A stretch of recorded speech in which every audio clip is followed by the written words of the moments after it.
عاشورہ محرم کے ماتمی جلوسوں کے بعد اب شام غریبہ کی مجالس برپا ہیں۔ شام غریبہ یعنی کربلا میں عاشور کی شام۔ سن 61 ہجری میں دشت نینوا میں وہ شام اتری کہ رہتی دنیا تک شام غریبہ کا عنوان بن کر رہ گئی۔ کراچی سے محمد محسن کی رپورٹ دیکھیے۔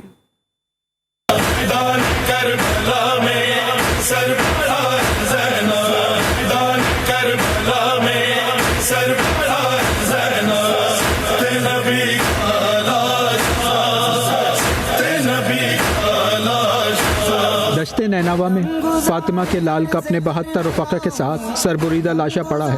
لشکر یزید اپنے گھوڑوں کی نال بندی کر رہا ہے کہ شہدائے کربلا کے لاشوں کو پامال کیا جانا ہے۔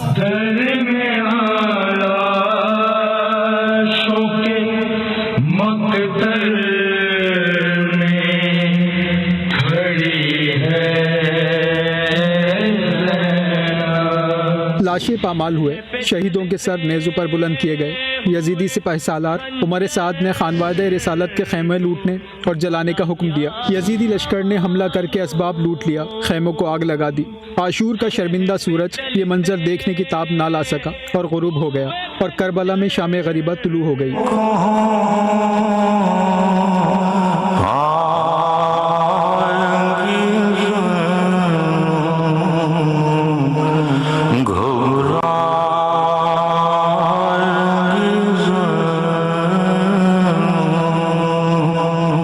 عاشور تک جس لشکر کے سالار امام حسین تھے، اب اس لشکر کی قیادت علی کی بڑی بیٹی زینب سلام اللہ علیہ کے پاس ہے۔ جلے ہوئے خیموں کے پاس کربلا کے شہیدوں کی بیواؤں اور یتیموں کو جمع کرتی زینب، جس نے کبھی اپنے گھر میں سر سے چادر نہ اتاری، آج میدان کربلا میں بے چادر ہے۔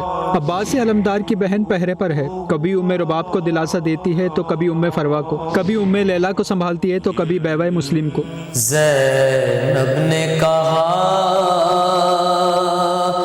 باپ کے قدموں سے لپٹ کر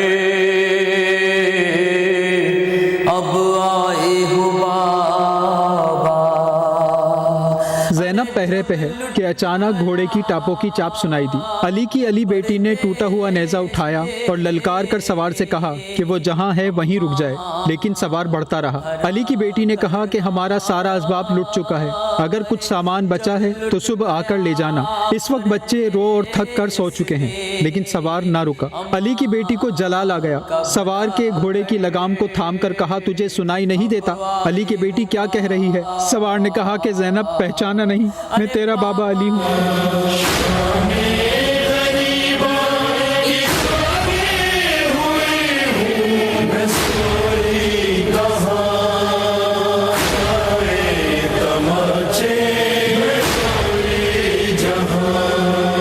زینب ام کلثوم نے تمام بچوں کو جمع کیا، لیکن امام حسین کی چہیتی بیٹی سکینہ نظر نہ آئی۔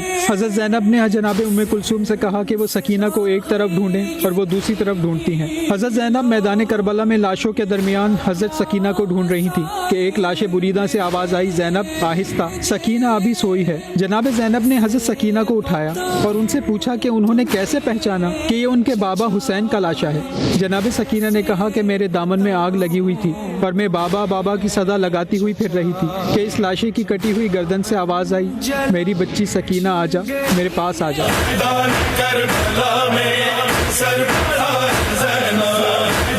کربلا میں